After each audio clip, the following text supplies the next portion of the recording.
નમસ્કાર દર્શક મિત્રો, મહામંથનમાં આપનું સ્વાગત છે। હું છું સુદાન ગઢવી। ભાજપે 182 ઉમેદવારોની યાદી જાહેર કરી છે।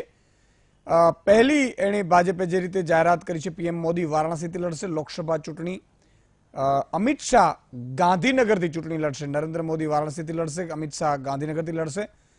એ જ રીતે સ્મૃતિ ઈરાની અમેઠીથી ફરીથી ચૂંટણી લડશે। જે રીતે મહત્વના સમાચાર આવી રહ્યા છે, ગાંધીનગર લોકસભા મત વિસ્તારમાં 7 વિધાનસભા બેઠકોનો સમાવેશ છે। હાલ ગાંધીનગર લોકસભામાં સમાવેશ 7માંથી માત્ર એક જ બેઠક કોંગ્રેસ પાસે છે, એટલે ગાંધીનગર જિલ્લાની કલોલ બેઠક જ કોંગ્રેસ 2017માં જીતી હતી। અમદાવાદ ગ્રામ્યની સાણંદ બેઠક પરથી ભાજપની 2017માં જીત થઈ છે। એ સિવાયની 4 બેઠકો અમદાવાદ શહેરની છે, જે ભાજપનો ગઢ માનવામાં આવે છે। ઘાટલોડિયા, વૈજયપુર, નારાયણપુર અને સાબરમતીનો પણ લોકસભા ગાંધીનગર મત વિસ્તારમાં સમાવેશ થાય છે। અમિત શાહ 2012માં નારાયણપુરા બેઠક ઉપરથી ધારાસભ્ય રહી ચૂક્યા છે। અમદાવાદ શહેરની 4 બેઠક ભાજપનો અભેદ કિલ્લો ગણાય છે। ગાંધીનગર લોકસભાથી ભાજપના રાષ્ટ્રીય અધ્યક્ષ અમિત શાહ ચૂંટણી લડશે। આ વખતે લાલકૃષ્ણ અડવાણીનું પત્તું કપાઈ ચૂક્યું છે। લાલકૃષ્ણ અડવાણી વર્ષોથી અહીં ચૂંટણી ગાંધીનગર બેઠકથી લડતા હતા અને ભાજપ છે એ જીતાડતું હતું, એને બહુમતીથી જીતાડતું હતું, ભારી લીડથી જીતાડતું હતું, પરંતુ આ વખતે ભાજપ પાર્ટીએ જે 182 ઉમેદવારોની લિસ્ટ જાહેર કરી છે, એમાં અમિત શાહનું ગાંધીનગરથી નામ છે, નરેન્દ્ર મોદીનું વારાણસીમાં છે। ગુજરાતમાંથી હજી એક જ નામ છે। આજે મુખ્યમંત્રી વિજય રૂપાણી દિલ્હી જશે અને દિલ્હી ગયા બાદ આવતીકાલે કદાચ બીજા નામો જાહેર થઈ શકે એમ છે। લખનૌથી રાજનાથસિંહ લડવાના છે, મથુરાથી હેમા માલિની, વીકે સિંહ ગાઝિયાબાદથી, નાગપુરથી નીતિન ગડકરી લડવાના છે, સ્મૃતિ ઈરાની અમેઠીથી, મંત્રી કિરણ રિજિજુ અરુણાચલ પ્રદેશથી। અને આ અંગે અમારા સંવાદદાતા રાજેન્દ્ર પરમાર ફોન લાઈન પર જોડાયા છે। જી રાજેન્દ્ર, ભાજપે 182ની જાહેરાત કરી છે, અમિત શાહ ગાંધીનગરથી લડવાના છે।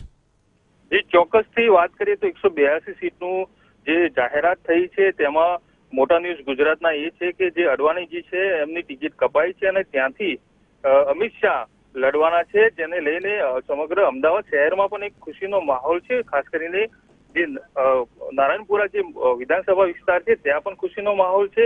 બીજી વાત કરીએ તો જે ઉત્તર પ્રદેશમાં જે ટિકિટોના નામ જે જાહેર કરવામાં આવે છે, તેમાં નરેન્દ્ર મોદી જે વારાણસી છે, કારણ કે યુપી જે એવો વિસ્તાર છે જે દેશના વડાપ્રધાન નક્કી કરે છે। 80 સીટો ઉત્તર પ્રદેશની આવેલી છે, એટલે 5 જેટલા જે કેન્દ્રીય નેતાઓ છે, જે દિગ્ગજ નેતાઓ છે ભાજપના, તેમને યુપીથી લડાવવાનું નક્કી કરવામાં આવ્યું છે અને એમના નામ જે જાહેર કરવામાં આવ્યું છે તેમાંથી નરેન્દ્ર મોદી વારાણસીથી લડવાના છે, બીજું રાજનાથસિંહ છે લખનૌથી લડવાના છે, નીતિન ગડકરી નાગપુરથી લડવાના છે, હેમા માલિની મથુરાથી અને સ્મૃતિ ઈરાની અમેઠીથી, જ્યાંથી જે રાહુલ ગાંધી જે લડે છે ત્યાં સ્મૃતિ ઈરાની લડવાના છે। એટલે મહત્વનું આ એક મહત્વનું લિસ્ટ છે જે જાહેર કરવામાં આવ્યું છે અને અગાઉ દિવસોમાં બીજા જે નામો છે એ જાહેર કરવામાં આવ્યું છે। ખૂબ ખૂબ આભાર રાજેન્દ્ર। તો આ તમારા સંવાદદાતા રાજેન્દ્ર પરમાર। જે રીતે ભાજપે 182 ઉમેદવારોની જે જાહેરાત કરી છે લિસ્ટની, એમાં બેંગ્લોર નોર્થ સદાનંદ ગૌડા, મંત્રી જીતેન્દ્રસિંહ ઉધમપુરથી લડશે, બેલગામથી સુરેશ અંગારી, બેલારીથી દેવેન્નપ્પા લડશે, જુગલ કિશોરને જમ્મુથી ઉતાર્યા છે મેદાનમાં, ખાલિદ જહાંગીરને શ્રીનગરથી ઉતાર્યા છે। છત્તીસગઢના મોટાભાગના સાંસદોના પત્તા કપાયા છે। છત્તીસગઢ સરકાર ગઈ છે, આપને ખબર હશે, કોંગ્રેસ પાસે, એટલે તમામ સાંસદોને ઘરે બેસાડી દેવામાં આવ્યા છે મોટાભાગના। દાવાનગીરી ગોડા એમ સિદ્ધેશ્વરા, અનંતકુમાર હેંગડેને ઉત્તર કન્નડાથી ચૂંટણી માટે આપી છે ટિકિટ, કોટાથી ઓમ બિરલા, કન્યાકુમારીથી ઓમ રાધાકૃષ્ણન, મુંબઈ નોર્થથી પૂનમ મહાજન, સાંગલીથી સંજય વાડીલ। તો આ જે રીતે અડવાણીજીની ટિકિટ આમ તો કપાઈ છે, હવે લગભગ આપશે પણ એવું લાગે છે, જે રીતે સમાચાર મળી રહ્યા છે તે પ્રમાણે।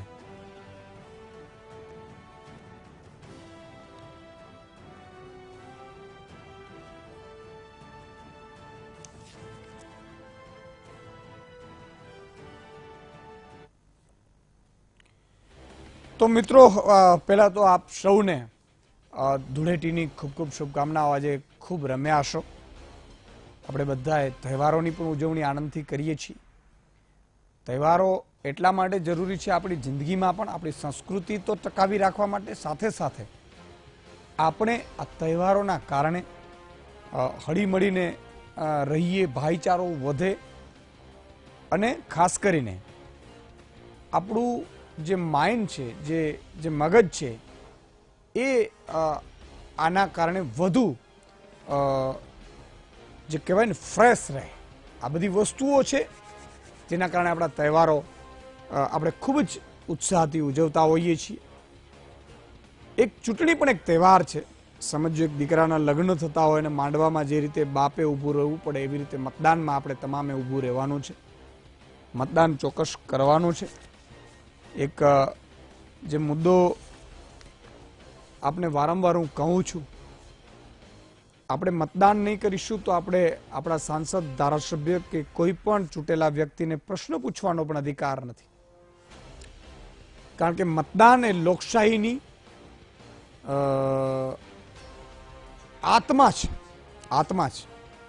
અને જે રીતે એ આત્માને આપણે જ્યારે રાખીશું તો જ આપણે જીવીશું. આ એક બહુ સમજવા જેવી વાત છે. આ નાની સૂની વાત નથી, બહુ ગંભીરતાથી લેવાની થોડી વાત છે. આપણે મતદાન શું કરવું ને આવા લોકોને શું કામ ચૂંટવા ને આવું શું કામ કરવું ને એ બધી બાબતો તમને મને નડે છે. આ વાત સ્વીકાર પણ કરું છું. પણ એની સાથે સાથે એ સમય પણ આવશે કે જ્યારે પાર્ટીઓએ જનતાને પૂછીને ઉમેદવારો મૂકવાની પણ ફરજ પડશે. પણ છતાંય મોટા ભાગે હું પહેલાં તો નોટા આપવાની પણ અપીલ કરતો હતો, પરંતુ હવે નોટાથી મત છે વ્યર્થ જાય છે એવું મારું માનવું છે. એટલે ભાજપ અને કોંગ્રેસ બે પાર્ટી મુખ્ય છે. મતદાન ચોક્કસ કરવાનું, કોઈ પણ પાર્ટી ગમે એવું નહીં, કોઈ અપક્ષ ગમે તો અપક્ષને પણ આપવાનો. આ તો લોકશાહીની મજા જ આ છે સાહેબ, ગમે તે ચૂંટણી પર લડી શકે છે. એટલે મારી અપીલ એ છે, આપણે આજે ચૂંટણી ઉપર આપણે ચર્ચા કરવાની છે. ભાજપને લિસ્ટ જાહેર કર્યા છે, એમાં પણ આપણે મુદ્દા લેશું. સાથે સાથે સમાજકરણ, જ્ઞાતિકરણ, સૌરાષ્ટ્રમાં જે રીતે પાટીદારોનું પ્રભુત્વ છે એટલે એ રીતે પાર્ટીઓ પણ ગોઠવતી જાય છે. આજે લલિતભાઈ વસોયાએ પણ એક નિવેદન કર્યું છે, પોરબંદર બેઠક, કદાચ જો રાજકોટ બેઠક નરેશ પટેલના પુત્રને આપવામાં આવે તો હું પોરબંદર બેઠક પર છોડી દેવા તૈયાર છું. એટલે કે બે લેવા ન ચાલે, એટલે કડવા લેવાની એક ગોઠવણી હોય છે અને કડવા કોઈ પાટીદાર આવે તો એને પણ જીતાડવાની એને તૈયારી, એટલે કામ કરવાની. એમ જીતાડવાનું તો જનતા નક્કી કરતી હોય છે જનરલી. ભાજપની કેટલીક બેઠકોનો મારા પાસે લિસ્ટ છે. અત્યાર સુધી મોટાભાગે આપને ખબર છે કે અડવાણીજી ગાંધીનગરથી લડતા હોય છે અને આપણે ભાજપ પાર્ટીને માનીને ગાંધીનગરથી ચૂંટીને મોકલતા હોઈએ છીએ, પરંતુ કોઈ મોટાભાગે પ્રશ્નો પણ પૂછતા નહોતા અને બહુ કામ પણ એટલા થતા નહોતા એવી લોકોની પણ એક માંગ હતી. અને આપણે પણ ખબર છે કે હંમેશા પક્ષ કે પાર્ટી તમારો વજૂદ છે ને એ આ ચૂંટણીઓમાં કામ આવે છે, બાકી કશું જ નથી આવતું મોટા ભાગે. એટલે અડવાણીજીને ટિકિટ કાપી નાખવામાં આવી છે. ગાંધીનગરથી અમિત શાહ ચૂંટણી લડશે. અમિત શાહ રાજ્યસભામાંથી પણ હમણાં જ ગયા હતા અને ગાંધીનગરથી પણ રાષ્ટ્રીય અધ્યક્ષ લડશે. એટલે કદાચ માહોલ બનાવવાનો પણ એક પ્રયાસો છે, પરંતુ મોટા ભાગે ગાંધીનગરની બધી મોટી લીડથી ચૂંટણી જીતતી આવી છે ભાજપ. આ વખતે સાણંદ પણ ગયા ચૂંટણીમાં ભાજપ પાસે પાછી ગઈ છે, કારણ કે સાણંદમાં જે ધારાસભ્ય કોંગ્રેસના હતા એને લઈ ગયા અને ભાજપમાં લઈ ગયા, ભાજપમાંથી એ ચૂંટાઈ ગયા. એક વાત ચોક્કસ છે કે મને પણ એ સમજાતું નથી, આપને પણ કદાચ નહીં સમજાતું હોય, પક્ષપલટો કરનાર પણ છૂટે છે, પક્ષપલટો કરનાર હારે પણ છે. ઘણા બધા કારણો છે. એમાં આ બધી બાબતો છે કે જેની વારંવાર આપણે ચર્ચા કરી છે અને કરીશું પણ ખરા. પણ એક વસ્તુ સમજવાની કોશિશ તમારે મારે કરવાની છે કે આ પર્વ એવો આવી રહ્યો છે 23મી એપ્રિલે કે જે દિવસે તમે તમામ કામો છે ભલે 1 કલાક રોકી દેવામાં, ભરપૂર મતદાન કરો, એવું મતદાન કરો, મતદાન તમને ઠીક પડે એને કરો. તમને પક્ષ ગમે છે, વ્યક્તિ ગમે છે, પક્ષ નથી ગમતા, મરજી પડે ને કરો. પણ સાહેબ મતદાન એવું કરો કે આવનારી ચૂંટણી છે ને એમાં ભાજપ કોંગ્રેસના ખાસ કરીને અહીંયા ભાજપ કોંગ્રેસ છે એટલે એના હાઈકમાન્ડ ધ્રુજવી જોઈએ. શું કામ ધ્રુજવી જોઈએ ખબર છે? આખો એને જ્યારે ઉમેદવારો પસંદ કરવાના આવે ને સાહેબ ત્યારે રીતસર એ ઉમેદવારો પસંદ કરનાર આંખમાંથી રડે આંસુ નીકળે. હું એટલા માટે આ રોષથી કહી રહ્યો છું કે એ લોકો શું નક્કી કરે છે ખબર છે કે ભાઈ આ બેઠક છે, આ બેઠકમાં આટલા આ છે, આટલા આ છે, આ છે. જ્ઞાતિવાદ એમાં હોય, એમાં હું ના નથી કહેતો કે જ્ઞાતિના આધારે ચૂંટણીમાં ટિકિટો વેચાય, પણ પછી એ લોકો નક્કી કરે કે ભાઈ આટલા લોકો તો આના તો 60% કે 70% મતદાન થશે એટલે આ નીકળી જશે, આ નીકળી જશે. ઘણા લોકોને પેલા ચૂંટણી કાર્ડ ન મળે, આવી ગેમો થાય. ઘણાના બૂથ ઉપર ગુંડાઓ ઊભા રાખી દેવામાં આવે જેથી નીકળે નહીં. આ બધી વસ્તુને આ વખતે સાહેબ ધ્રુજાવી દો તમે કે અમે મતદાન ચોક્કસ કરવાની. આ લોકોને ડર એટલા માટે નથી કે કામ નથી કરતા ને, અમે મરજી પડે ઉમેદવારો મૂકીએ છીએ ને, ચૂંટવું તો પડશે ને, ક્યાં જશે? 50% મતદાન થશે તોય અમારો વધી જશે ને. આ જ એ લોકોમાં છે ને પાર્ટીઓના જે હાઈકમાન્ડને ઈ મારે અહમ તોડવો છે, આ લોકોનું ઘમંડ તોડવું છે, ધ્વસ્ત કરી દેવું છે. એ લોકોને ગણતરી છે ને એ ઊંધી પડવી જોઈએ. એ બેઠક આ તો અમે નીકળી જ જશું, એટલે નીકળે એમ નીકળવા દઈએ. અમે કામ કર્યા હશો તો નીકળી શકશે, બાકી કોઈની તાકાત નથી નીકળી શકે. એવી જયારે એમ કહેવાય કે એ ત્રાડ પડતી હોય જનતાની, જ્ઞાતિની, લોકોની, તો આ સુધરશે. બાકી ઘણા લોકો તો હાઈકમાન્ડ મારે નથી કેવું એવા આક્ષેપો થાય છે, પૈસા દઈને પણ ટિકિટો હાઈકમાન્ડો વેચતી હોય એવા આક્ષેપો છે. મને ખબર નથી.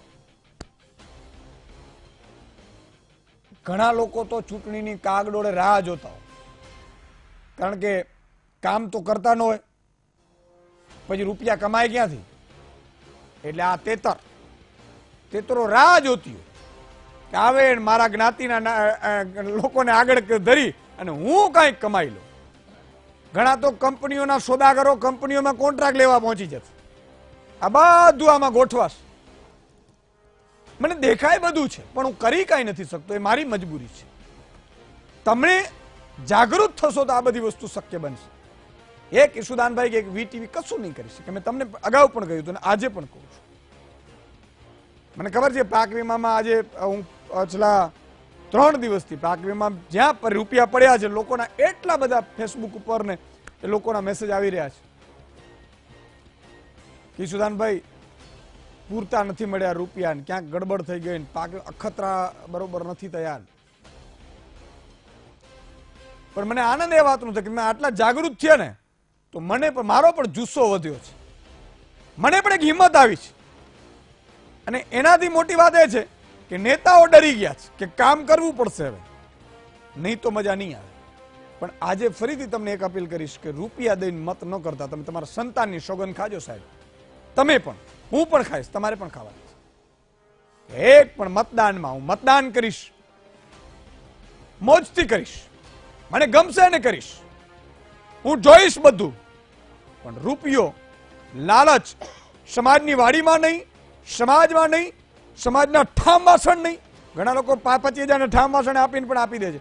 મને આ બધી વસ્તુની ખબર છે, પણ એ જાગૃતિ તમારે લાવવાની સાહેબ. અને ઉમેદવારને એક પણ રૂપિયાનો ખર્ચો ન થવો જોઈએ ચૂંટણીમાં. અને એવી રીતે જ્યારે ઉમેદવાર આવશે ને તે દિવસે હું તમને છાતી ઠોકીને કહી શકું એમ છું કે સારા ઉમેદવારો આવશે, સારા ઉમેદવારો ચૂંટણી લડશે, સારા ઉમેદવારો મેદાનમાં ઉતરશે અને તમારા અને મારા માટે કામ પણ કરશે. આજે પાક વીમા મને ખબર 26 સાંસદોમાંથી મને યાદ નથી કે 26 સાંસદોમાંથી જેને ધ્રુજાવી હોય સંસદ નથી કર્યું હોય. મારે દુઃખ સાથે કહેવું પડે છે. તો આ પરિસ્થિતિ તમને ત્યારે આવશે કે જ્યારે તમે લોકો એને પૂછશો, જવાબ માંગશો. અને હું તો એમ કહું છું લેખિત લેવાય કે જો ગામડું તમારે 5-10 હજાર લોકોનું હોય તો લેખિત લો કે તમે એક તો નક્કી કરો ભાઈ કે તમે શું શું કરીને આપશો અમને કામ. હા, 40ના સ્ટેમ્પ પેપર ઉપર લખાવો. મેનિફેસ્ટો જેનો હોય અમારો મેનિફેસ્ટો અમે નક્કી કરીએ છીએ. અમે આ જ્ઞાતિ આ જાતિના આ લોકો છે, આટલા લોકો 5,000 20,000 લોકો છે ગામમાં, અને એ ગામમાં 10 મુદ્દા કહેવાના કે આ કામો થવા જોઈએ 5 વર્ષની અંદર, અમારા આ પ્રશ્નો ઉકેલવા જોઈએ, અને એ ઉકેલી શકો તમે આ 5,000 લોકો 10,000 લોકો અમે તમને મત કરીશું. બાકી આ કામ ન થયા, 1 વર્ષમાં 1 કામ થવું જોઈએ, 2 કામ જોઈએ, 3 ન થયા, તો તમારી સાંસદની ઓફિસમાં અમે ધરણા પણ કરીશું. આવી જ્યારે એમ કહેવાય ડિઝાઇન તમે તૈયાર કરો અને ગામમાં મત માંગવા આવે ને ત્યારે બેસાડવાનું, આવો ભાઈ કાંઈ વાંધો નહીં, શું જોઈએ મત, ઓકે, કામ શું કરશો, તમારી પાસે વિઝન છે કે અમે આપીએ. અને હું તમને કહું છું કે તમારા ગામના તમારી પાસે વિઝન ન હોય ને આયુષદાનભાઈની ટીમ તમને વિઝન આપશે સાહેબ કે તમારે શું એની પાસે કરાવડાવવાનું છે. મને બધી ખબર છે, ખૂબ દયા છે. મારી સાથે લોકો એમને એમ જોડાયા છે, હજારો લોકો જોડાયા છે. એનું કામ સોંપીશ ને તો એ તરત જ વિઝન કરીને તમને આપી દેશે. પણ આવું ધ્રુજારી દો પછી બધું મત ત્યારે મળશે, અને મત ચોક્કસ આપવાના છે પાછા. આ મૂછો ચડાવીને મૂછે તાલ હોય તો, મારા જેવાને તો નથી, એટલે હું તો ક્યાં ચડાવું મૂછો, કોઈને મૂછો ચડાવવાની, કોઈએ હિંમત રાખવાની. મત હું ચોક્કસ આપીશ સાહેબ. એમ કહેશો કે હું મત ચોક્કસ આપી એટલે એમને એમ ધ્રુજી જશે. નથી આપતા ને એટલે આ લોકોને મજા આવે છે. અરે ટાઈમ વધારે નીકળી ગયો. 4 મહાનુભાવો આપણી સાથે જોડાયા છે. મહેશભાઈ કસવાળા છે, ભાજપના નેતા છે. લલિતભાઈ કગથરા કોંગ્રેસના ધારાસભ્ય છે. સુધીરભાઈ રાવલ અને દિનેશભાઈ બામણીયા. 4 મહાનુભાવોનું ખૂબ ખૂબ સ્વાગત છે. શરૂઆત મહેશભાઈ આપણાથી કરીશ. આપે 182 એક તો જાહેરાત કરી છે. અમિતભાઈ શાહ પણ અહીંથી લડવાના છે. અડવાણીજી પહેલી હરોળમાં હતા, એ કપાયા છે અત્યારે. એ તો પાર્ટીનો નિર્ણય હોઈ શકે, એમાં કોઈ કારણ ન હોઈ શકે. પણ સાથે સાથે આવતીકાલે આપણી પણ લગભગ મને લાગે છે કે વિજયભાઈ જવાના છે, અને ઉમેદવારોના લિસ્ટ તૈયાર પણ થયેલા છે. આશા રાખીએ કે તમે કામ કરે એવા લોકોને, એવી વ્યક્તિઓને આપ ઉમેદવાર તરીકે પસંદ કરાવડાવશો. મહેશભાઈ.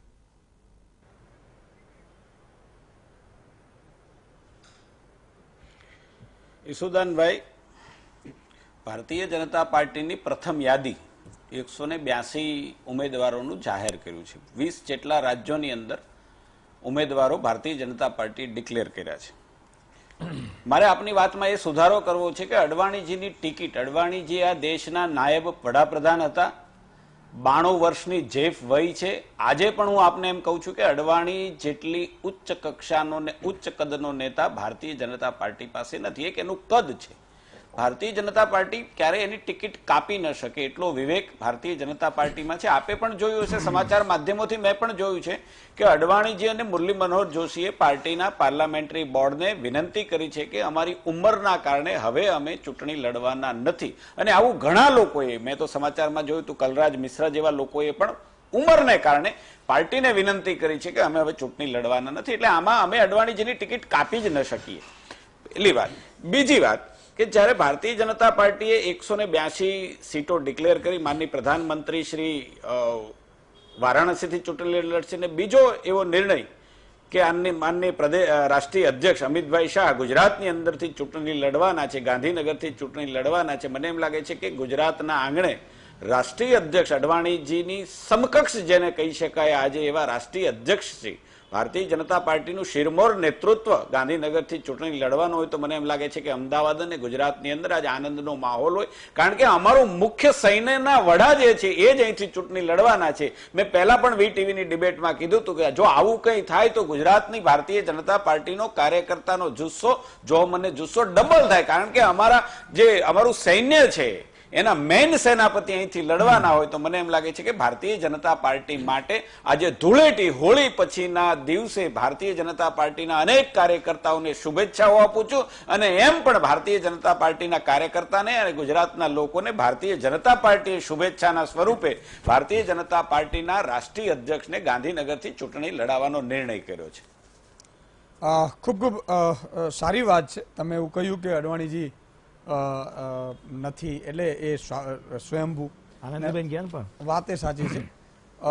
એ હું આપીશ. નેશનલ ન્યૂઝમાં પણ ચાલે જ છે.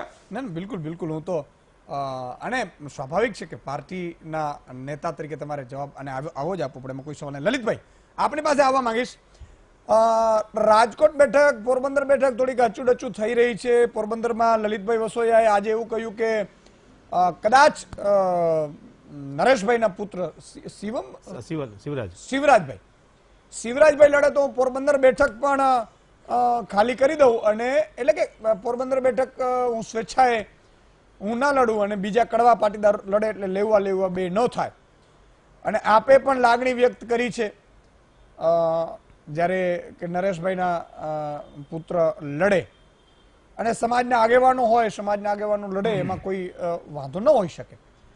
તો આ આખી ગણતરી જેમ, કારણ કે સૌરાષ્ટ્રમાં મોટા ભાગે 3-4 બેઠક એવી છે કે જેના ઉપર પાટીદારોનો ખૂબ પ્રભુત્વ છે.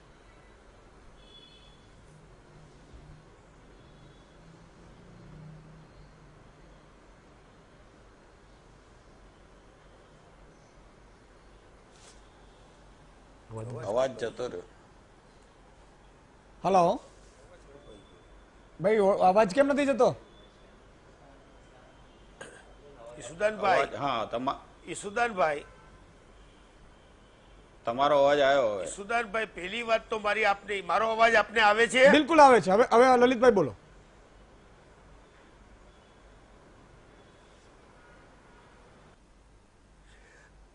અચ્છા ઈસુદાનભાઈ, નરેશભાઈ પટેલ એ સમગ્ર પાટીદાર સમાજના જ નેતા છે એવું નથી, અથવા સમાજના જ આગેવાન છે એવું નથી. નરેશભાઈની ઇમેજ એવડી મોટી છે સાહેબ કે એને સમાજના તમામ સમાજના કામ કરેલા છે. નરેશભાઈ પટેલના દીકરા જો કોંગ્રેસમાંથી ચૂંટણી લડતા હોય તો સૌરાષ્ટ્રની 7 સીટ અને સુરત અને મહેસાણા, પાટણ તમામ જગ્યાએ આના પોઝિટિવ વેવ આવે. એટલે આવડી મોટી વ્યક્તિ જો કોંગ્રેસમાંથી ચૂંટણી લડતી હોય તો અમારા માટે બહુ સારો દિવસ ગણાય. અને હું એમ કહીશ કે નરેશભાઈ જેવી વ્યક્તિ, એના કુટુંબમાંથી કોઈ પણ વ્યક્તિ જો ચૂંટણી લડતી હોય તો પણ કોંગ્રેસના એ દિવસ બહુ સારા હું ગણું છું. એટલે હું નહીં પણ લલિતભાઈ કે અમારે ગમે ત્યાંથી સૌરાષ્ટ્રની કોઈ પણ સીટમાંથી તૈયાર થાય તો બધા જ વ્યક્તિને એ માન્ય હોય છે. બીજી વાત, તમે જે ભારતીય જનતા પાર્ટીની એમને લિસ્ટ દીધું, અડવાણી ક્યાં લડે, એની ટિકિટ કપાયણી છે નથી કપાયણી, એ વડાપ્રધાનમાંથી કપાયણા છે કે એ સ્વેચ્છાએ વડાપ્રધાન નથી થયા, એ બધું ભારતીય જનતા પાર્ટીની મેટર છે. એ કેશુબાપાના શું હાલ કર્યા, અડવાણીજીના હવે શું કરશે, અને કલરાજ મિશ્રાના કે એ બધી પરિસ્થિતિ એ ભારતીય જનતા પાર્ટીની છે. મારે તો આપણે સ્પષ્ટ કહેવું છે કે સૌરાષ્ટ્રની અંદર અને કોઈ પણ જગ્યાએ જ્ઞાતિનું કેલ્ક્યુલેશન બંને પાર્ટીઓ કરતી હોય છે. જે સમાજનું પ્રતિનિધિત્વ વધારે હોય એ સમાજને શાયદ ટિકિટ આપતી હોય છે, પણ જીતવા માટે અને તમામ સમાજની જરૂર છે. પાટીદાર સમાજનો માનો કે લલિત કગેત્રા હોય તો એને તમામ સમાજના પ્રતિનિધિ છે. એ માલધારી સમાજના પણ પ્રશ્ન ઉઠાવે છે, એ કોળી સમાજના પણ પ્રશ્નો ઉઠાવશે. એ તમામ સમાજને સાથે રાખીને કામ કરવું પડે છે. અને પ્રજાને તમને મત દીધા છે ત્યારે તમારી બેઝિક ફરજ થાય છે. જો આમાં તો દરેક સમય હોય છે. ઈસુદાનભાઈ, હું બહુ સ્પષ્ટ કહીશ તમને, અમારે એક ઇન્દિરા ગાંધીનો સમય હતો, એક યુગ હતો, ત્યારે લોકો કામ કરતા ન કરતા તો પણ ચૂંટાઈ જતા. એ જ પરિસ્થિતિ આજે ભારતીય જનતા પાર્ટીની છે. એમના કોઈ પણ સંસદે આજ સુધી આ ખેડૂતોને પાક વીમામાં અન્યાય કર્યો. પ્રધાનમંત્રી ફસલ વીમા યોજના માત્ર ને માત્ર ખેડૂતોને ફસાવવાની યોજના છે, તેમ છતાંય એમના એક પણ સંસદ સભ્ય ખેડૂતની વારે આવ્યા નથી. આજે મોરબી જિલ્લામાં પડધરી તાલુકો, રાજકોટ જિલ્લામાં અછતગ્રસ્ત જાહેર થયેલો છે. માળિયા તાલુકો, વાંકાનેર, ટંકારા અને મોરબી અર્ધ અછતગ્રસ્ત જાહેર થયેલો છે. અને આટલું પ્રીમિયમ ભરવા છતાંય વીમા કંપની ઝીરો વીમો આપે, 8% વીમો આપે અને ખેડૂતોને ચોકલેટ લોલીપોપ આપે. ત્યારે ભારતીય જનતા પાર્ટીના સંસદ સભ્યોને અને એમના નેતાઓને મારે કહેવું છે કે તમે વીમા કંપની માટે કામ કરો છો કે ખેડૂતો માટે? જો તમારે ખેડૂતોની ચિંતા હોય તો તમે વીમા કંપનીને બેન્ડ વાળીને વીમો અપાવો. આજે તમામ ખેડૂત નારાજ, તમામ ખેડૂત દુઃખી છે, અને આવતા દિવસોમાં તમને આ ખેડૂતો જવાબ આપશે. હવે ખેડૂતોની મસ્કરી કરવાનું બંધ કરી દો અને ખેડૂતોનો જો તમે કામને ફરજિયાત પ્રીમિયમમાંથી મુક્ત કરો. અમારે નથી જોતો બાપા તમારો વીમો, અમારે નથી ભીખ માંગવી. અમારે તમારી પાસે લાઈનમાં નથી ઉભું રહેવું, અમારે વીમો નથી જોતો તો ફરજિયાત અમારો વીમોનું પ્રીમિયમ શું કામ કાપો છો? અને જો તમે અમારું પ્રીમિયમ કાપતા હો તો અમને પૂરો ન્યાય મળવો જોઈએ. તમે સાચા કે વીમા કંપની સાચી? વીમા કંપની એમ કહે છે કે અહીંયા પડધરી તાલુકામાં 0% વીમો, ટંકારા તાલુકામાં 8% વીમો. સાહેબ, તો તમે શેના માટે અત્યારે અછતગ્રસ્ત જાહેર કરો છો? સરકારના ગેજેટમાં જાહેર કર્યું છે કે પડધરી તાલુકો સંપૂર્ણ અછતગ્રસ્ત છે, વાંકાનેર તાલુકો સંપૂર્ણ અછતગ્રસ્ત છે. તો પેલું જ એમાં નિયમ છે કે વગર વિચારે 25% વીમો તાત્કાલિક આપો. એ તો ન આપ્યો અને તમે 0% વીમો ડિક્લેર કરો. શરમ આવી જો ભારતીય જનતા પાર્ટીના નેતાઓને આવી ક્રૂર મસ્કરી ખેડૂતોનું કરવાનું તમે એવું માનો છો? એટલે એવું તમે આક્ષેપ કરો છો લલિતભાઈ? જાગી ગયા છે. સવારથી સાંજ સુધીમાં 500 ફોન આવે છે. લલિતભાઈ એવું તમે માનો છો કે સાંસદો કામ નથી કરતા, નરેન્દ્રભાઈના માત્ર નરેન્દ્રભાઈના પ્રભાવના કારણે ચૂંટાઈ જાય છે? હાજી લલિતભાઈ એમણે હાજી કહી દીધું. બીજું શું છે આમાં સ્પષ્ટ છે. એક પણ સંસદ સભ્ય અવાજ નથી ઉઠાવતો ખેડૂતનો. સાહેબ, મારે આપને સ્પષ્ટ કેવું છે ઈસુદાનભાઈ, આ નરેન્દ્ર મોદીના નામે તરી ગયેલા પાણા છે. તમારે જો ખેડૂતોની વહારે ન આવવું હોય તો સંસદ સભ્ય થઈને શું કામ બેઠા છો? તમે સંસદમાં કહો કે ફસલ વીમા યોજના બંધ કરો, બંધ કરો, બંધ કરો, અને જે સરકાર વીમો ઉતારતી હતી એ સિસ્ટમ લઈ આવો. ઓકે, હું મહેશભાઈ આ પાસે આપણે જવાબ લઈશ, લેकिन બે મહાનુભાવોને પહેલા લઈ લઉં. સુધીરભાઈ, આખી ગણતરી છે એમાં સ્પષ્ટપણે હું આવીશ મહેશભાઈ આપની પાસે. ઈસુદાનભાઈ, આ ડિબેટ શેના માટે છે? પહેલા તો એ નક્કી કરો કે આ ડિબેટ શેના માટે છે. આ ડિબેટ શેના માટે છે પહેલા નક્કી કરો. અમને જ્યારે બોલાવો ત્યારે પણ એ નક્કી કરો કે આ ડિબેટ આપણે શેના માટે કરીએ છીએ. ઉમેદવારો માટે છે. અને એમણે એવું કહ્યું, આક્ષેપ કર્યો છે કે ઉમેદવારો કામ નથી કરતા, નરેન્દ્રભાઈના મોદીના નામે ચરી એટલે જીતી જાય છે. એમ એવો આક્ષેપ કર્યો. હું એની જવાબ પૂછીશ તમારી પાસે, પણ હું પેલા બે મહાનુભાવોને લઈ લઉં, કારણ કે ટર્મ આપણો જે પેલું છે. નહીં, હું તમને એ પૂછી તમને આપી દઉં જવાબ. પણ આ તો આપી દો. ચાલો, આ બે મહાનુભાવ બાકી રહી જશે, પણ આપી દો, વાંધો નહીં. હાલો,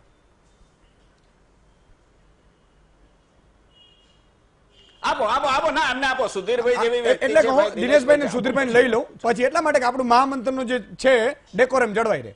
સુધીરભાઈ, સંક્ષિપ્તમાં જ પૂછીશ કે આખી જ્ઞાતિકરણનો તો થાય છે, પણ જેમ વાત કરી કે એક ભલે ચૂંટાયા હોય પણ તમામ જ્ઞાતિનું પ્રતિનિધિત્વ તો હોય જ છે. કારણ કે એવું ન હોય કે પછી આનો આ જ્ઞાતિનો આના જ્ઞાતિનો. તો જ્ઞાતિ સમીકરણ છે એ ધ્યાનમાં રાખ્યા સિવાય ચાલી શકાતું નથી. એટલે આપણો ભારત દેશ છે ને વિવિધ ધર્મ, વિવિધ જાતિ ને વિવિધ સંસ્કૃતિ વાળો એક બહુ વિવિધતા ભરેલો દેશ છે. એટલે એમાં સર્વ સમાજની વાત છે. આપણે એને જ્ઞાતિ તરીકેનું એક નામ આપ્યું છે અને એ જ્ઞાતિ સમાજ છે એ જ રીતે જીવતો હોય તો એટલે સર્વ સમાજનું પ્રતિનિધિત્વ પડે. કારણ કે એ લોકોની અવસ્થાઓ જુદી જુદી છે, એ લોકોની જીવનશૈલી જુદી જુદી છે. સદીઓથી એ જુદા પેલામાં કરેલા હોવા છતાં આપણે એક બંધારણ નીચે જીવીએ છીએ. એટલે એક રીતે કમ્પલ્સન છે, એક રીતે જસ્ટિસ પણ છે. એનું જો તમે વિકૃત સ્વરૂપ ન આપી દો તો એમાં મને એમ છે કે એ ન્યાયોચિત તો છે. તમારે દરેક ધર્મ પણ જાતિના આધારે જ જાતિની સંખ્યા ગણીને માથા ગણીને જ આપવું, મેરિટ વાળા બીજા હોય તો એ સાઈડમાં રાખવા, એ લક્ષણો ખોટા છે, એ વિકૃતિ છે. અત્યારે આખા દેશની લિસ્ટની જો અત્યારે આપણે વાત કરીએ જે રીતનું બહાર પડ્યું છે 182, મને એવું લાગે છે બહુ વ્યૂહાત્મક રીતે ભારતીય જનતા પક્ષે સારું લિસ્ટ અત્યારના પહેલી બહાર પડ્યું. પણ એમાં જે દેખાય છે હું કહું, એક તો આખા દેશનું આ એક રીતે સાંસ્કૃતિક રાષ્ટ્રવાદને વરેલી ભારતીય જનતા પક્ષ છે તો સ્પિરિચ્યુઅલ કેપિટલ કહેવાય એવું વારાણસી છે. ત્યાંથી વડાપ્રધાન એટલે આખા દેશ પર એનો એક અલગ પ્રભાવ હોય. અને ગુજરાત જ્યાંથી વડાપ્રધાન અને પક્ષના પ્રમુખ બે હોય એ ગુજરાત, અને અહીંયા 26માંથી 26 હતા ત્યાં રાષ્ટ્રીય અધ્યક્ષ, આ બે નામ આવ્યા એટલે આખા ભારતની અંદર ભારતીય જનતા પક્ષનો એક સ્ટ્રોંગ મેસેજ, એ રણનીતિનો એક સારો પેલો એમણે પ્રયત્ન કર્યો છે અને એ બંને સલામતથી છે. એમાં તો જીત છે તારે. પણ કેટલાક માથાઓ એવા આવ્યા છે જે આખું લિસ્ટ જોયું, દાખલા કે સાક્ષી મહારાજ છે, ગિરિરાજ કિશોર છે, કિરેન રિજ્જુ છે, અથવા તો જેટલા જે સ્ટોન્ચ ગણાતા, આમાં બી હજી છે ને અટલજી ને અડવાણીજી વખત એવો અત્યારે એક લિબરલ અને કટ્ટર એ વર્ગ આજે તે ભારતીય જનતા પક્ષમાં ચાલી રહ્યો છે. જે કટ્ટર કે છે તમે સંઘનો પ્રભાવ કયો અને લિબરલ કે છે તમે સૌના વસાત સૌના વિકાસનો પ્રભાવ કયો, તો એ ગડમથલ હજી દેખાઈ રહી છે. આ જે તમે લિસ્ટ બહાર પડી એમાં બી જે ચર્ચા એવી હતી કે ગાય ગોબર એવા મુદ્દાના કારણે જે દેશનું વાતાવરણ ડોળ્યું હતું એવા કેટલાય નીકળી જશે, પણ એ નથી નીકળે. એનો મતલબ સંઘ હજી એનો પ્રભાવ અથવા તો દબાણ ધરાવી શક્યું છે. બીજું, લિબરલ ફેસ તરીકે સુશાસનની વાત કરનારા વડાપ્રધાન જે છે એને આમાં ફ્રી હેન્ડ નથી મળ્યું એવું દેખાય છે. એટલે અગેન એક ભયસ્થાન ઊભું થાય છે કે જે સુશાસનના અને વિકાસના એજન્ડાને ક્યાંક ને ક્યાંક ડોળે છે એ અને ભારતીય જનતા પક્ષના સારા કામને જ્યાં આગળ આડખીલી રૂપ બને છે એમના જ તત્વો, એનો અવાજ હજી આમાં હાવી બને. પહેલી લિસ્ટમાં એવું કહી શકાય, 1/3 લિસ્ટ તો આ છે. મને એવું લાગે છે કે આમાં જો સુશાસન ને વિકાસના એજન્ડાને વરેલા લોકો વધારે આવશે તો એ ડેમોક્રેસી માટે સારું રહેશે. અહીંયા એવું હજી દેખાતું નથી, એ જોખમ હજી રહે છે. અથવા તો નરેન્દ્ર આમાં લોબીની વાત તમે કરો કે બે વર્ગની વાત કરો, બે વિચારધારાની, પણ જે હાથ ઉપર રહ્યો છે આમાં મને એવું લાગે છે આમાં સંઘનો હાથ ઉપર રહ્યો છે, જે જોખમ વાળું હજી લાગે છે. દિનેશભાઈ, સૌરાષ્ટ્રની સીટમાં 3-4 બેઠક એવી છે કે જ્યાં પાટીદારોનું સીધું પ્રભુત્વ માનવામાં આવી રહ્યું છે, બંને પાર્ટી સ્વીકારે પણ છે. તો એ એક જ્ઞાતિ સમીકરણના લીધે આ બધું આખું નક્કી થઈ રહ્યું છે. જો 2014ની ચૂંટણી પછી જે પાટીદાર આંદોલન ઊભું થયું તેના લીધે ગુજરાતમાં જે પરિસ્થિતિ ઊભી થઈ, અને આપણે સૌરાષ્ટ્રના મુખ્ય 4 જિલ્લા, આમ 7 જિલ્લામાંથી 4 જિલ્લા એવા ગણીએ કે જેમાં પાટીદાર સમાજનું સૌથી વધારે પ્રભુત્વ છે. 2017ની ચૂંટણીમાં જે લોકસભામાં એ લોકોને મત મળ્યા હતા 2014માં, એનાથી લઈને જે વિધાનસભાની ચૂંટણી થઈ છે એમાં દરેક જગ્યાએ એ લોકો માઇનસમાં ગયા છે. એટલે હું તમને કહું કે અમરેલી, જામનગર, જુનાગઢ અને સૌથી મોટી રાજકોટની સીટ છે. રાજકોટને બાદ કરતા બાકીની બધી સીટોમાં, પોરબંદરની સીટમાં, ત્યાં ધારાસભામાં પાટીદાર સમાજના મતને લીધે ભાજપને આ વખતે મત ઓછા મળ્યા છે કોંગ્રેસની કમ્પેરિઝનમાં. પણ એક અહીંયા મહેશભાઈ હમણાં વાત કરી કે અમારા પાર્ટીમાં આ સુશાસન ને આ બધું ચાલી રહ્યું છે અને આવી રીતે એક સારો મેસેજ આપી રહ્યો છે. એમાં મારે એક ધ્યાન દોરવું છે કે ગાંધીનગરથી આનંદીબેન પટેલ ટિકિટ માંગી રહ્યા હતા, એટલે એની દીકરી માટે અથવા પરિવારમાં કોઈને આપવી જોઈએ. આજે એક બહુ ભારતીય જનતા માટે ગુજરાતની જે પરિસ્થિતિ બગડી છે એનું આજ ઉદાહરણ આપણી સામે છે કે અમિત શાહ છે ને એ રાજ્યસભાના મેમ્બર 1 વર્ષ પહેલા થયા છે, હજી એના 5 વર્ષનો કાર્યકાળ બાકી છે, છતાં પણ એને આજે ગુજરાતમાં ચૂંટણી લડવા માટે આવવું પડે છે. એટલા માટે ક્યાંક ને ક્યાંક આ લોકોને હજી ડર લાગી રહ્યો છે કે ગુજરાતમાં ભારતીય જનતા પાર્ટી વીક પડી રહી છે અને એક મોટા એવા ચહેરાને જ્યાં સુધી અહીંયા રજૂ કરવામાં નહીં આવે ત્યાં સુધી બાકીની વોટ બેંકોને કબજે કરવી અઘરી છે. આપણે જોયું હશે કે ગુજરાતની 9 સીટો એવી છે કે જેમાં પાટીદાર પ્રભુત્વ છે. પાટીદારોને લીધે 2015ની ચૂંટણી, 2014ની ચૂંટણીમાં ધોમ મત નરેન્દ્ર મોદી સાહેબના નામે મળ્યા અને બધાએ આપ્યા, અને પાટીદાર સમાજ એનો સૌથી મોટો શેર હતો. આજે દરેક જગ્યાએ પાટીદાર સમાજની ચૂંટણીઓમાં, ધારાસભાની ચૂંટણીઓમાં 2017માં તો આ નરેશભાઈનો પુત્ર કોંગ્રેસમાંથી લડે તો ફાયદો થાય? હા, બિલકુલ ફાયદો થાય. નરેશભાઈનો પુત્ર લડે, અહીંથી ઊંઝા સંસ્થામાંથી કોઈ પણ લડે, ઉમેદમાંથી કોઈ પણ લડે. જ્યારે પાટીદાર સમાજની સંસ્થાઓ છે એ સંસ્થાઓ એવી છે કે એની સાથે દરેક સમાજ જોડાયેલો છે. આજે નરેશભાઈનો પુત્ર લડે છે કે ઉમિયાધામથી લડે છે, બંને વાતની તમે કમ્પેરિઝન કરો તો ઉમિયાધામ કે ખોડલધામ, આજે પાટીદાર સમાજની સાથે તમામ સમાજો જોડાયેલા હોય અને આવા ચહેરાઓ જ્યારે કોંગ્રેસમાં આવતા હોય કે ભારતીય જનતા પાર્ટીમાં આવતા હોય ત્યારે પાટીદાર સમાજના પ્રભુત્વની વાત આવે ત્યારે, પરંતુ 2015 પછીની પરિસ્થિતિ ગુજરાતમાં બદલી ગઈ છે. એટલે કે પાટીદાર સમાજ હંમેશા અત્યારે છેલ્લા 3 ચૂંટણીઓમાં, એટલે કે જિલ્લા પંચાયત, તાલુકા પંચાયત અને નગરપાલિકાઓ અને પેટા ચૂંટણીઓમાં આપણે જોયું હશે કે પાટીદાર સમાજની વોટ બેંક કોંગ્રેસ તરફી થઈ રહી છે, એટલે કે ભારતીય જનતા પાર્ટીની વિરુદ્ધમાં જઈ રહી છે. એટલા માટે જ્ઞાતિ સમીકરણોમાં ભારતીય જનતા પાર્ટીને ગુજરાતના પાટીદાર સમાજના જે પ્રભુત્વ વિસ્તારો છે ત્યાં આ વખતે મુશ્કેલી ઊભી થશે. ઓકે, છતાંય પાટીદાર જે ધારાસભ્યો છે એ તો ચૂંટાયા જ છે, એ વાત હકીકત છે. નીતિનભાઈ પટેલ મહેસાણાથી ના, એટલે વોટ બેંક શેર તો એના ઘણા સૂચિતાર્થો છે. અમિતભાઈ અહીંયા ચૂંટણી લડવા આવ્યા, એના ઘણા સૂચિતાર્થો, એને એનાલિસિસ થવું જોઈએ, એના પ્લસ માઇનસ છે. આપણે ચર્ચા કરીશું. જાણીશું. હા, મહેશભાઈ બધાને ખબર બિલકુલ. હશે. એક નાનકડા વિરામનો સમય થયો છે દર્શક મિત્રો. વિરામ બાદ તુરંત આવીએ છીએ ફરીથી. દર્શક મિત્રો, ફરીથી આપનું સ્વાગત છે. જી મહેશભાઈ, આગળ સમય ઓછો છે એટલે આપણે મને જવાબ ફટાફટ લઈ લઈએ. ઈસુદાનભાઈ, મારે 3-4 વાતોનો ઉલ્લેખ કરવો તો એક તો વાત એ કરવી, ડિબેટ આપણે કરીએ છીએ ત્યારે એની વેવલેન્થ રહેવી જોઈએ, એ વિષયની વેવલેન્થ રહેવી જોઈએ એવો હું આગ્રહી પણ છું. 3 દિવસ પહેલા આપણે એક ડિબેટ બહુ સરસ મને ગમી હતી, વીટીવીની એ ડિબેટ હતી ને મેં એમને તમને જાહેરમાં અભિનંદન આપ્યા હતા કે આપણે જાહેર મંચ ચર્ચા રાજનીતિમાં કઈ જ્ઞાતિનું કયા વિસ્તારની અંદર વધારે મહત્વ છે, વધારે સંખ્યા છે, એ ચર્ચા નહીં કરીએ, ચર્ચા પણ એવી કરી હતી નહીં કરવું જોઈએ. એટલે મને એમાંથી બાકાત આપો કે મારે એ ચર્ચા નથી કરવી મંચ ઉપર. બીજી વાત દિનેશભાઈની મારે વાત કે દિનેશભાઈ આપ કહેતા હતા કે અમિત શાહને અહીંયા કેમ લડવું પડ્યું. દિનેશભાઈ, ગાંધીનગરની સીટ ઉપર કાયમથી ભારતીય જનતા પાર્ટીના દિગ્ગજ લોકો લડતા આવ્યા છે. એક વખત ભારતીય જનતા પાર્ટીમાંથી જયારે અમારી સાથે શંકરસિંહજી વાઘેલા હતા ત્યારે એ પણ લડ્યા છે, એ પણ અમારું ત્યારે નહીં. આનંદીબેન દિગ્ગજ છે, પણ આનંદીબેન એક સંવૈધાનિક પદ ઉપર છે. દિનેશભાઈ, અમને આનંદીબેન ઉપર એટલું જ માન છે કે જેટલું તમારું છે તમારા કરતા અમને વધારે માન છે, કારણ કે આનંદીબેન માટે અપશબ્દો તમે વાપરનારા હતા તે દિવસે પણ હું કહેતો હતો. એટલે વચ્ચે નહીં બોલો તો બહુ આનંદ થશે. દિનેશભાઈ, જયારે આનંદીબેન માટે જીએમડીસી ગ્રાઉન્ડમાં અપશબ્દો તમે નહોતા બોલ્યા, આજે તમને આનંદીબેન માટે એટલો બધો પ્રેમ આવી ગયો, એ મને ખબર નહોતી. સારું થયું કે ક્યારે બોલ્યા જ નથી. પરંતુ ભારતીય જનતા પાર્ટીના દિગ્ગજ નેતાઓ અહીંયા અરે મુખ્યમંત્રી શ્રીની કેવા પ્રકારની મશ્કરી તમે કરી હતી, ભલા માણસ, કેવા પ્રકારની મશ્કરી કરી હતી ને. ગુજરાત એનું સાક્ષી છે. ભારતીય જનતા પાર્ટીએ જેવી આનંદીબેનની મશ્કરી કરી એવી નથી કરી અમે. પાર્ટીના નેતા હતા, આજે એક સંવૈધાનિક પદ ઉપર છે. બીજી વાત મારે એ કરવી છે, દિનેશભાઈ વચ્ચે બોલશો, તમને મેં સાંભળ્યું છે, મજા નહીં આવે. હું એટલા માટે કહું છું, વચ્ચે બોલશો મજા નહીં આવે ને હું બહારથી બોલું છું એનો લાભ બિલકુલ ના કહેતા. હું તમને ત્યારે એમ કહેતો હતો કે તમારો સાથીદાર છે એ કોંગ્રેસમાં વેચાયેલો છે એવું તમને કહેતો હતો, તમે મારી જેમ ગમે તેમ બોલતા હતા. આજે હું સાચો નીકળ્યો ને, આજે તો એમ કહું મહેશભાઈ તમારી વાત સાચી હતી કે એ કોંગ્રેસનું જ પીઠું હતું ત્યારે આજે કોંગ્રેસમાં છે. એટલે બે વાત તમારે સાચી માનવી પડે. ત્રીજી વાત મારે એ કરવી હતી ઈસુદાનભાઈ કે કોઈ પણ જયારે વાત હોય, વિદેશ નીતિની જયારે વાત હોય ત્યારે લલિતભાઈને એ વાત કરતા ખેડૂતોની વાતમાં મજા આવે છે. મારે લલિતભાઈ આપને તો હું પ્રશ્ન નહીં પૂછી શકું, કારણ કે હું એ પાર્ટીનો નથી. આપણે થોડી અડવાણીજીની પણ ચિંતા કરી. હું એમ માનું છું ઈસુદાનભાઈ કે અડવાણીજી 2004 ની અંદર દેશના નાયબ વડાપ્રધાન હતા. પછી 2004 નું ઇલેક્શન અડવાણીજી લડ્યા, 2009 નું ઇલેક્શન અડવાણીજી લડ્યા, 2014 નું ઇલેક્શન અડવાણીજી લડ્યા.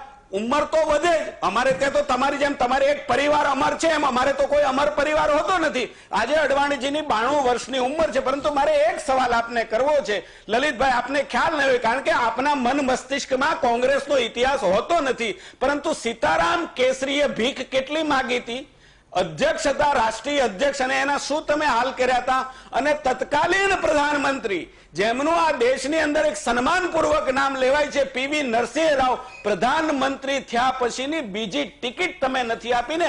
આ તમારી પાર્ટીનું પોત અને અમારી પાર્ટીનું પોત, આ બંને પોતમાં લલિતભાઈ ફરક છે. થોડો ઇતિહાસને ઉજાગર કરીએ અને પોતાની પાર્ટીનું કરીશું તો વધારે ફાયદો થશે. આ ચૂંટણી છે એટલા માટે. બહુ અમારી પાર્ટીનું કરશો એમાં ને એમાં રહી જશો, અમારા એજન્ડામાં તમે ફસાઈ જશો. ત્રીજી વાત મારે એ કરવી હતી, આ ખેડૂતોનો મુદ્દો નથી, છતાંય મારે કેવું હતું કે એક બાજુ ઈસુદાનભાઈ એવું કહે છે કે ખેડૂતોને વીમો મળે છે.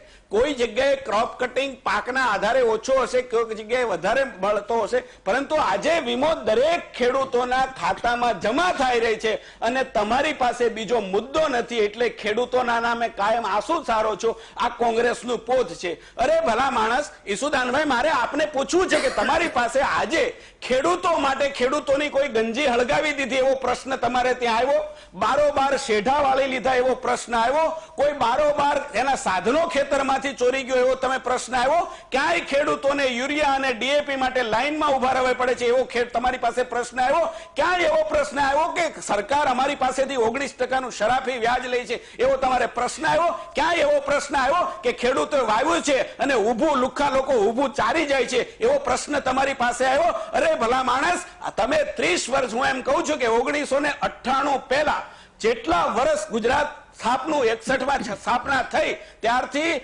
98 સુધીમાં એક પણ પ્રોડક્ટની ખરીદી ટેકાના ભાવે તમે કરી છે ખરી? અને આજે 10 પાકો ટેકાના ભાવે ગુજરાતની અંદર ખરીદાય છે અને કોઈ પણ તમારા કોંગ્રેસના વચેટિયા વગર ખરીદાય છે. આ વખતે પણ તમે મગફળીની ખરીદીમાં રોડા નાખવાનો ટ્રાય કર્યો, પણ હું અભિનંદન આપું વિજયભાઈ રૂપાણી ને નીતિનભાઈની સરકારને કે કોંગ્રેસના રોડા એ ચાલ્યા નહીં અને મગફળીની ખરીદી સરળ રીતે, સારી રીતે થઈ શકી અને ખેડૂતોના ઘરમાં 29,000 કરોડ રૂપિયા ખેડૂતોના ઘરમાં ગયા. એ સાથે ફરી એક વખત નબળા ખેડૂતો, નાના ખેડૂતોને સહાય કરવા માટે પહેલી વખત ભારત સરકારે 6,000 રૂપિયા, હું એવું નથી કહેતો કે બહુ મોટી રકમ છે, પરંતુ ક્યાંક ખેડૂતના ઘરમાં સીઝન ન હોય અને લાઇટ બિલ ભરવાના પૈસા ન હોય, નાનું ખેડૂત હોય, સીમાંત ખેડૂત હોય, ક્યાંક નાના દીકરાની ફી ભરવાના પૈસા, જેઠ મહિનો હોય, ચોમાસાને વાર હોય, ખેડૂતના ઘરમાં ઉપજ ન હોય, ત્યારે એના આંસુ લૂછવાનું કામ અમે કર્યું છે. અમે આંસુ લૂછવા વધારવાનું કામ કરીએ છીએ. તમે મગરના આંસુ છારવાનું કામ કરો છો. આ બંને અમારામાં તમારામાં ફરક છે. આ ફરકને આપણે સમજવો જોઈએ અને એકાબીજાની પાર્ટીની વકીલાત કરવા કરતા આપણે શું કામ કોકને લાવવા પડે છે એની વકીલાત કરીએ તો મને એમ છે કે 5 મત આપણને વધારે મળશે ચૂંટણીની અંદર. ઓકે, મહેશભાઈએ જવાબ આપી દીધો. પણ એટલે જે વાત થતી હતી એ વાત એટલા માટે ખેડૂતોને પાક વીમા નીકળી કે સાંસદોની કામગીરીને લઈને. જી લલિતભાઈ, પોણા 2 મિનિટ.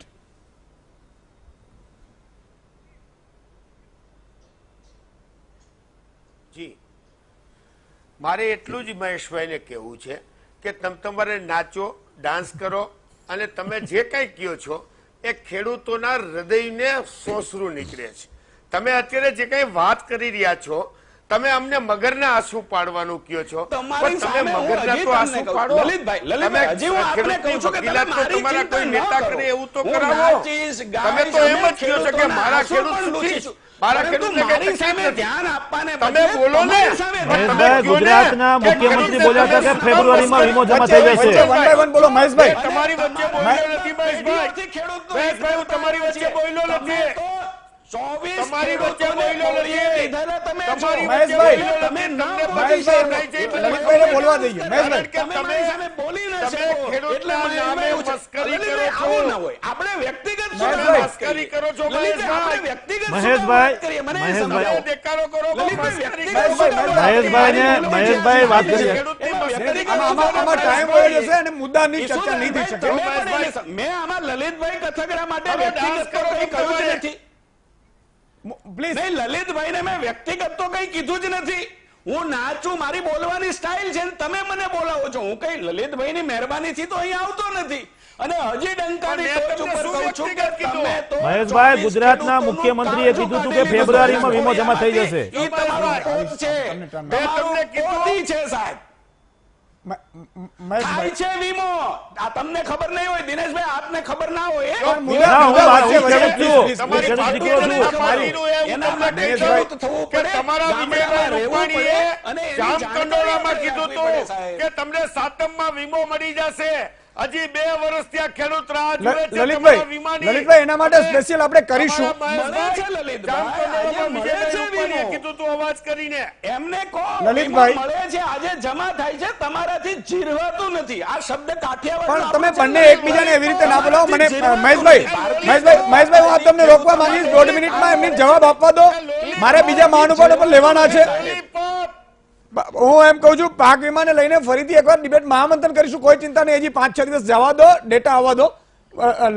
Lalitbhai 30 second, 35 second. લલિતભાઈ બોલાવજો પાછા. લલિતભાઈ 35 સેકન્ડ. લલિતભાઈ બોલાવજો પાછા.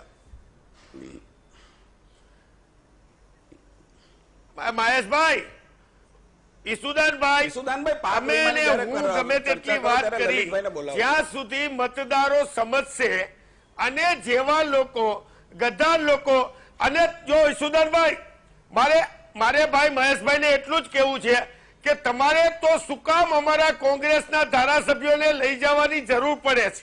તમારા ખિસ્સામાં 1 લાખ રૂપિયા પડ્યા છે, તેમ છતાં તમે મારી પાસે 1000 રૂપિયા ઉછીના માંગો છો.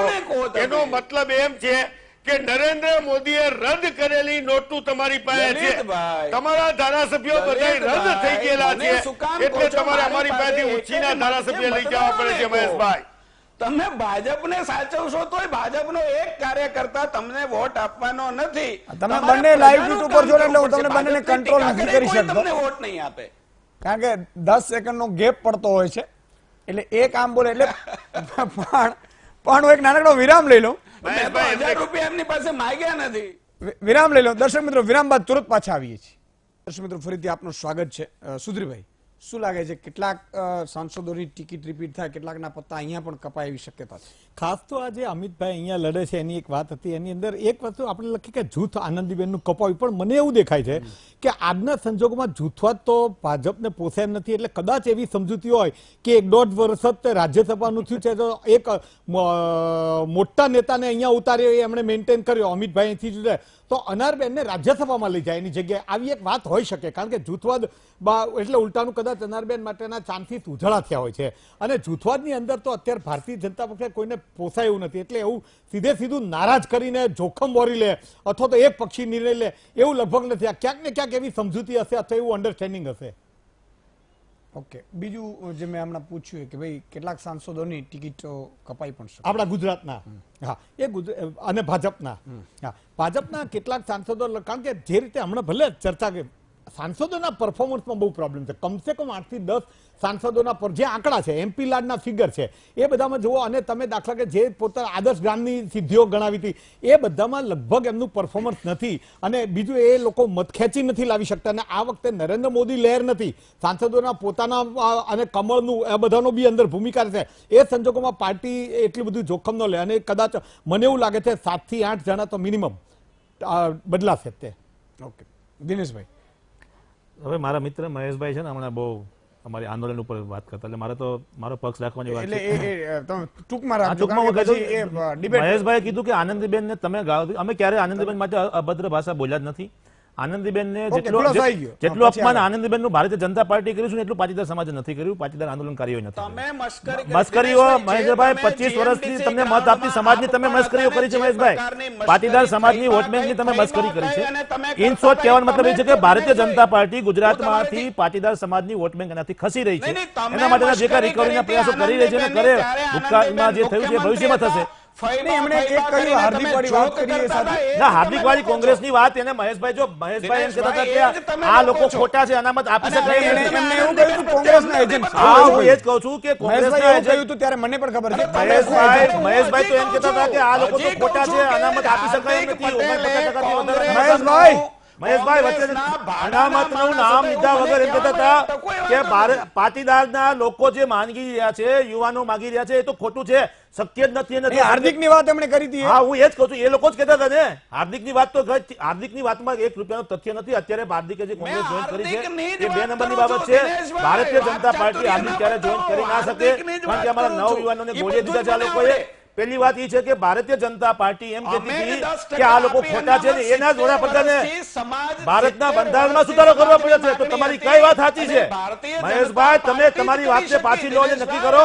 તમે કહેતા હતા કે આ છોકરાઓ ક્યારે અનામત માંગી ના શકે, આ શક્ય નથી, આ કોંગ્રેસની જાત છે, જે તમે કહેતા હતા એ. હવે મહેશભાઈ, તમારા પ્રધાનમંત્રીએ આખા બંધારણમાં સુધારો કર્યો એ જ માંગણીને લઈને. તો પછી તમે એ વાતને સ્વીકારી લો કે પાટીદારો ઓકે, સાચા હતા, ઓકે. આંદોલનકારો હવે હું સાચા લલિતભાઈ હતા. તમને એક 30 સેકન્ડમાં પૂછવા માંગીશ. તમારે કે બંધારણમાં સુધારો અભિનંદન નહીં, તમે અમે અભિનંદન અમારી માંગણીને મહેશભાઈ અમે ક્યારે તમને વાત નથી કરી અને તમે સત્યને સ્વીકારવા જ તૈયાર નથી મહેશભાઈ. કે આ નરેન્દ્ર મોદી સાહેબે હું પૂરા હાર્દિકની જ દેશની વાત અંદર કરું છું. મંદી લાવ્યા. દિનેશભાઈ, હું હાર્દિકની તમારી જ વાત કરું છું. હું પહેલા તમે અમને કોંગ્રેસના એજન્ટો કહી રહ્યા હતા મહેશભાઈ. આજે તમે કોંગ્રેસમાંથી લોકો લઈ જઈ રહ્યા છો. આજે હાર્દિકે કોંગ્રેસ જોઈન કરી છે, એમાં તમારો શું થાય છે? રોટી આપી શકાય એની ચિંતા નથી. આ તમને સારી વોટ બેંક તમારામાં નથી આવતી, પણ હાર્દિક પટેલનું પ્રભુત્વ રાજકીય છે. પક્ષ તો કોઈ એ ખરાબ તમને નથી. મળતું હોય આજ તો હાર્દિક જો. પટેલ જો દાખલા ભાજપમાં જોડાણો હતો, આ એ શું તો કહે? પવિત્ર થઈ જાય.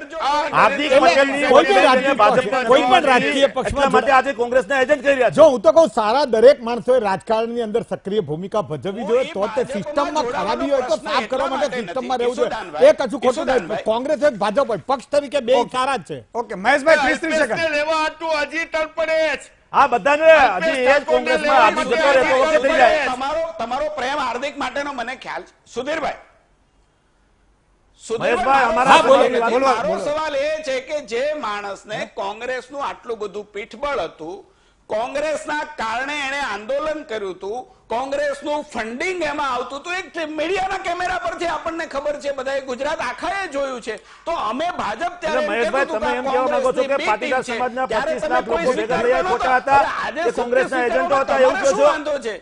નહીં, મુદ્દો ન ભટકાવો. હું પાટીદાર સમાજની વાત જ નથી કરતો. તમે તો મહેશભાઈ, 25 લાખ લોકો ભેગા થયા હતા માનતો નથી. ત્યારે હાર્દિક પટેલ કે તમે કોઈ પાટીદાર નહોતું. સમાજના નેતા છે એવું માનતો નથી. તમારે લોકસભાની ચૂંટણી હું આવી એટલે પાટીદાર પાટીદાર સમાજની વોટ બેંક જતી રહે એટલે આજે તમારે બંધારણમાં સુધારો કરીને બરાબર. અનામત આપવું અને પડ્યું છે ને તમે એ જ આંદોલન પાટીદાર કરીને લીધે આપવું સમાજ, પડ્યું છે. દિનેશ બાંભણિયા જો એ કે કોંગ્રેસના હાર્દિક એજન્ટો હોત તો પાટીદાર તમે સમાજ ક્યારેય ના જેવું આપત. માનતો જ નથી. ઓકે લલિતભાઈ, લલિતભાઈ 30 સેકન્ડમાં જવાબ લેવાની કોશિશ કરીશ. તમારા કારણે કોઈ અનામત મળી નથી. અનામત અમે આપી છે એ વાતનો ગર્વ વાહ છે. મહેશભાઈ વાહ. લલિતભાઈ તમારી કોઈ દાનત અનામતની હતી જ નહીં. તમારી બધાની દાનત બિલકુલ, મહેશભાઈ, તમારી વાત સાચી હશે, કારણ કે તમને ભાજપે કીધું હશે કે ટીવી બીજું મીડિયામાં કંઈ બધા વચ્ચે બોલાવે વચ્ચે અને એટલું તમે disturbance એકાબીજાને થાય છે. ખેંચો અને અને ભાઈ, લોકો મારે દર્શકો બીજા આ confuse છે સિવાય મારી. તમારું કોઈ કામ ઈસુદાનભાઈ. જ નહોતું. તમે તો પાટીદાર સમાજને ઈસુદાનભાઈ. ગેરમાર્ગે દોરો ઓકે, અને મહેશભાઈ, ઓકે, પાટીદાર પૂરું થઈ ગયું. સમાજને ઈસુદાનભાઈ, આ બંનેના માઇક બંધ કરો. ઈસુદાનભાઈ, હા બોલો લલિતભાઈ.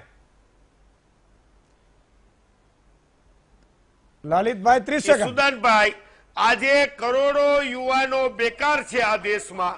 1,10,00,000 યુવાનોએ રોજીરોટી ગુમાવી છે.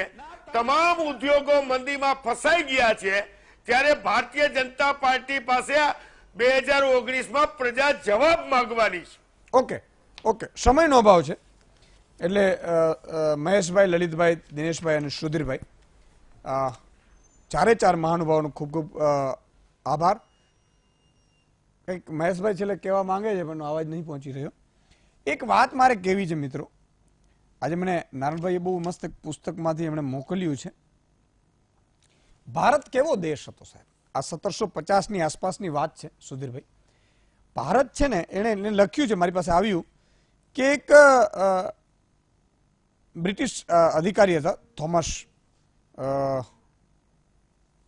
Macaulay, બેલિંગ્ટન Macaulay. એણે આખું અદ્ભુત એને લખ્યું છે कि मैंने अपनी जिंदगी में भारत में भिखारी नहीं देखा 1750 में से, बेरोजगारी नहीं देखी, मेरी आंखें यहां हिंदुस्तान का वैभव देखकर, એટલે કે આખો વૈભવ જોઈ અને ચોંકી ગઈ સાહેબ કે આટલો સમૃદ્ધ કોઈ દેશ હોઈ શકે, પ્રદેશ હોઈ શકે એમ. અને ત્યારે તો હિન્દુસ્તાન એક હતું, છેટ પાકિસ્તાન ને અફઘાનિસ્તાન સુધીનું આપણું સુવર્ણ ભૂમિ કહેવાતી.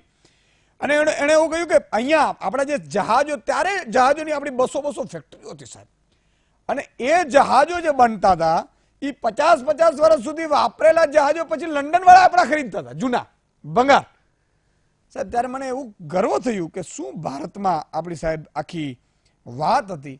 અને ધીરે ધીરે આ દેશમાં પ્રજાનું, અત્યારે તો બ્રિજ બને છે, એ 4 મહિનામાં બ્રિજ તૂટી જાય, રસ્તા ખવાઈ જાય, એ કોન્ટ્રાક્ટરોના નામ લખે નહીં સાહેબ, આ અધિકારીઓ કોન્ટ્રાક્ટરો. અને આ મારે શબ્દ એક વાપરવો નથી પણ મારે વાપરવું પડે, પણ છતાંય નથી વાપરવું. આ લોકો પોતે પોતાના કરોડો રૂપિયા ભેગા કરે, અધિકારીઓ, નેતાઓ ભ્રષ્ટાચાર કરીને. તમે વિચાર કરો કે બ્રિજો ખવાઈ જાય, રોડો ખવાઈ જાય, રસ્તા ખવાઈ જાય, ભાવો ખવાઈ જાય, વીમા ખવાઈ જાય, કોઈ વસ્તુ છોડતા નથી. ત્યારે મને એક એ વસ્તુ આમ યાદ આવે કે ખરેખર આ દેશને ફરીથી એવો સમૃદ્ધ બનાવવા માટે શું કરી શકાય. આ દેશને ફરીથી વિશ્વની મહાસત્તા બની શકે એટલી તાકાત છે, કારણ કે તમે એનું રાતને દિવસ મહેનત કરી સાહેબ, પરસેવો પાડીએ છીએ અને મહેનત કરી. અને આ જનતા, આ પ્રજા, આજે તમે વિચાર કરો અમેરિકામાં નાસામાં સાયન્ટિસ્ટો છે, વૈજ્ઞાનિકો, એ આપણા છે. ટોપ લેવલના ઉદ્યોગપતિઓ તો કે આપણા છે, ટોપ લેવલના ડોક્ટરો તો કે આપણા છે. શું વસ્તુ નથી. પણ એક વાત છે સાહેબ કે આ નેતાઓને, ભ્રષ્ટ અધિકારીઓ, ભ્રષ્ટ નેતાઓએ આ દેશને બરબાદ કરવામાં કંઈ બાકી નથી રાખ્યું. અને એને ઓળખવાની જરૂર છે, એને ઘર ભેગા કરવાની જરૂર છે. અને ત્યારે જ થઈ શકે. હું વારે વારે કહું છું કે મત અને માથું એક સમાન ગણવાનું. મત આપવામાં આપણે જે 500 રૂપિયા લાલચ લઈએ છીએ ને, એ 500 રૂપિયા આપણે 50 કરોડમાં પડે છે. તમારી મારી આખી પેઢી આમને આમ નીકળી ગઈ. અને હજી જમીનો જાશે, ઉદ્યોગપતિઓ ઘઉં વાવશે, અને ઉદ્યોગપતિઓ 5000માં મણ આપશે, તમારે ખાવું જ ખાવ, ને ભૂખ મરો. એવી સ્થિતિ પણ આવી શકે જો તમે આવી રીતે રહ્યા તો. આવી શકે, કારણ કે અહીંયા તો બધી વસ્તુ, જયારે દેશ આઝાદ થયો, વિનોબા ભાવે જયારે જમીનો, ખેડૂતની જમીન વેચી રહ્યા હતા, ત્યારે કાયદો હતો સાહેબ કે ખેડૂત પણ એક લિમિટથી વધારે ખેતીની જમીન ન રાખી શકે. અને ત્યારે ઉદ્યોગપતિઓ 5-10 કેટલા જમીનો રાખે છે. રાજા તો એ જ બની ગયા. આ રાજાશાહી ભાવનગર કૃષ્ણકુમારસિંહજીએ પહેલી રાજાશાહી આપી હતી સાહેબ. એટલા માટે હું વારંવાર મહામંથનમાં એને અભિનંદન પાઠવું છું કે આ દેશના એક નાગરિકને એનો ઇતિહાસ ખબર હોવી જોઈએ. અને આ લોકો રાજાઓ પેદા કરે છે, એટલે તકલીફ એ થઈ રહી છે. તમારે તમારી જાતે સમજવાનું છે, વિચારવાનું છે. તમે મતદાતા છો. એક મતદાતા એક પ્રધાનમંત્રી કે એક મુખ્યમંત્રીની સમકક્ષ છે. આ જનતા જનાર્દન ગુજરાતની, તમે તમારા ગુજરાતના તમે માલિક છો. આ બધા નોકરો છે, હું પણ એક નોકર છું, પણ તમે બધા માલિકો છો. માલિકની જેમ તમે સમજતા અને વિચારતા શીખો. આટલી જ મારી અપેક્ષા છે. આજે બસ આટલું જ. ફરીથી આવતી